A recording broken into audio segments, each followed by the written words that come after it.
TFL Bike, I'm showing you something new to my garage, and this is going to be a little bit of an interesting deal because this is a 1983 Honda VF750F Interceptor. It's a very cool bike, but as you might guess from the state of it and from the headline and from the thumbnail on this video, it's not currently running, right, Andy? No. It's not plugged in, battery's not in. We're doing a little troubleshooting on the fuel system and why the fuel pump's not happy. Yeah, so I did buy this bike, and I bought it knowing that it wasn't currently running, which I have caught some flack for between my friends. But, and I don't even have to pitch you on this because you like this bike. Very much. Let me explain my case. First off, this bike was $3,000, which is not too bad as far as pricing on these VF750s goes. This one is in pretty decent shape, about 13,000 miles. There's a couple spots on it. It's not perfect everywhere. It's got some spots in the paint and everything. It's an old bike, but it is in good condition, and these are also really cool bikes. But I guess before we get too deep into the history, we'll just say briefly what's going on with this, Andy. So what's keeping it from running right now?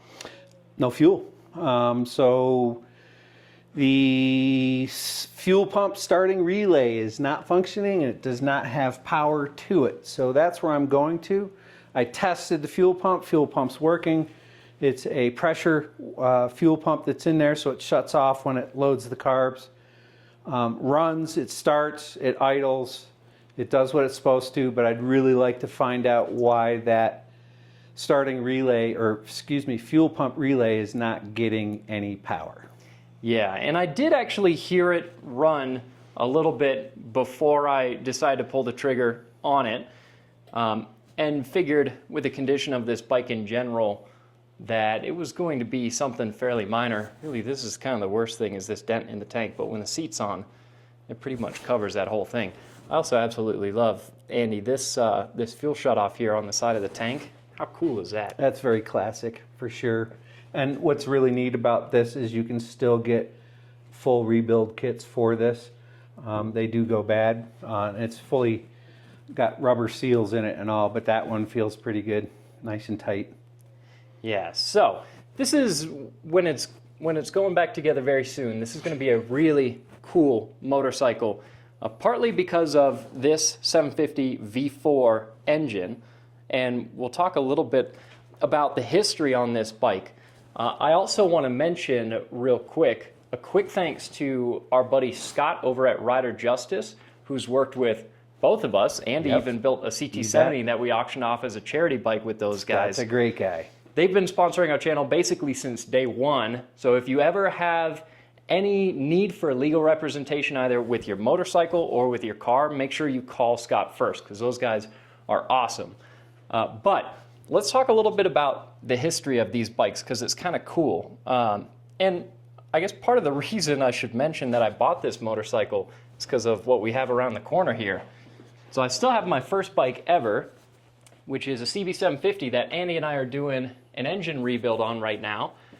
And because the weather is so nice, and because I sold my Sportster to throw money at some other projects, I wanted to grab an inexpensive but fun retro 80s bike that caught my attention so that I could ride something in the spring while we're wrapping this up.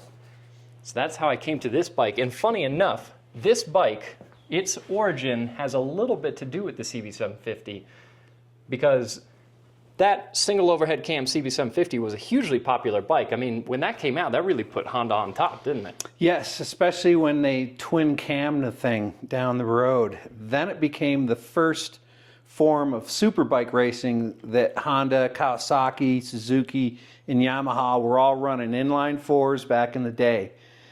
This came out shortly after that, and this was really, again, Honda thinking way outside the box, developing a V4 sport bike, and then turning this thing into a true racer.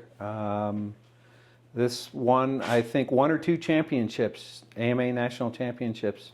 Yeah, and it's kind of a cool story, because basically what was happening, and even on just the production street bike side of things, the original single overhead cam CB750 that I have, that bike really set Honda as kind of the market leader, from what I understand, from my little bit of research that I've done. I'm definitely not a historian, and I'm still learning about this bike and how it came about.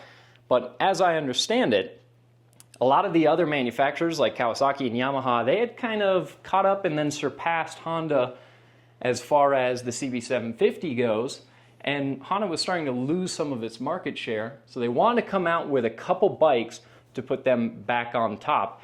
And that's part of where this Interceptor comes in on the more high performance side of things. And I love the fact that they called the motorcycle that they sent out in order to defeat their competition, they called it the Interceptor. That gives it just a really cool name. It's a cool looking bike.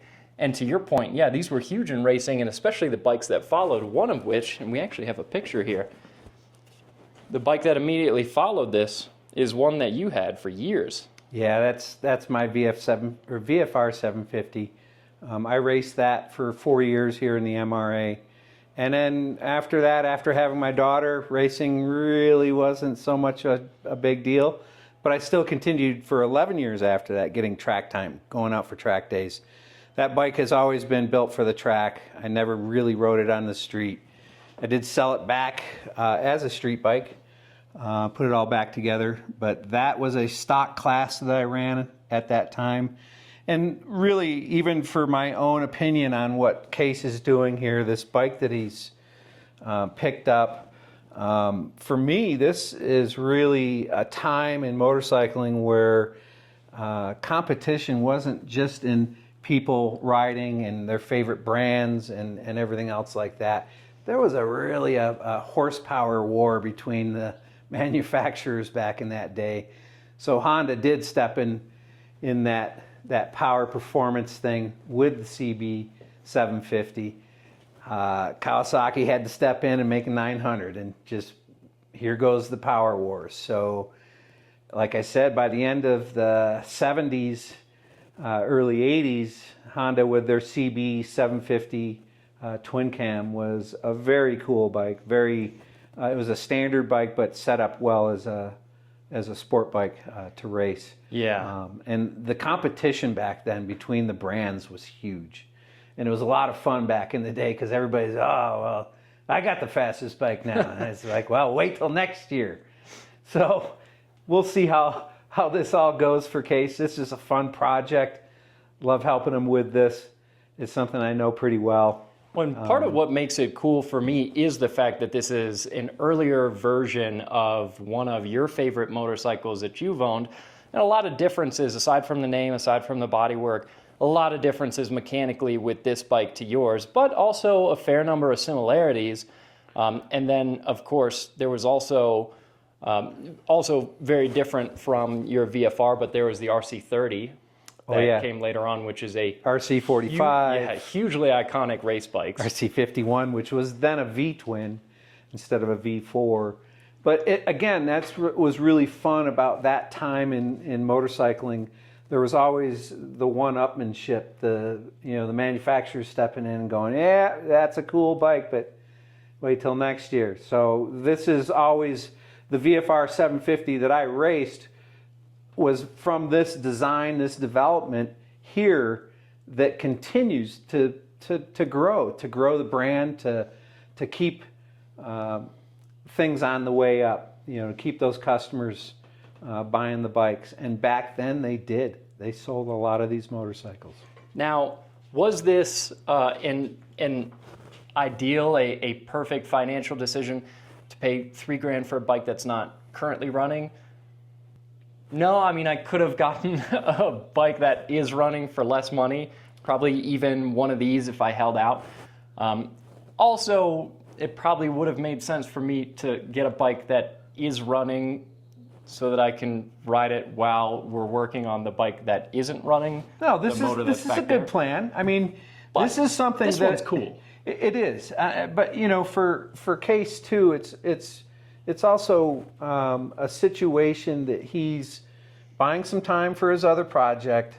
There isn't anything that I wouldn't be doing to this bike right now to find the problem, just to go over it for that kind of price. So that means, as you know, tightening fasteners, just looking at everything, making sure everything's good. We're going to heat cycle it here before you head out, but we're going to have some fun with this. There's plenty of motorcycle here.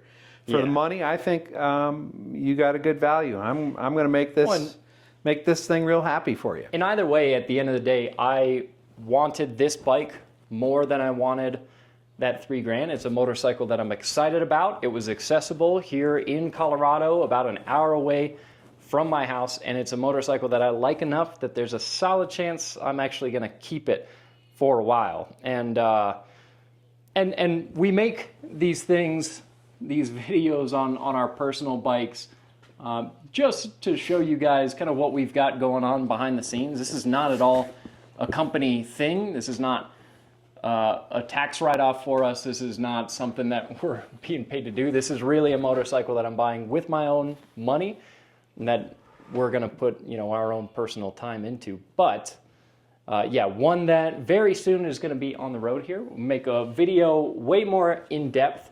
We'll spend a lot more time digging into the history of this bike, and we'll get it out on the road and show you how it drives, or rides, which is what I'm really excited about. So, me too. Yeah, keep a lookout for a video on this coming very soon when it's actually up and running, because our riding weather is good here in Colorado. So that's coming down the pipeline.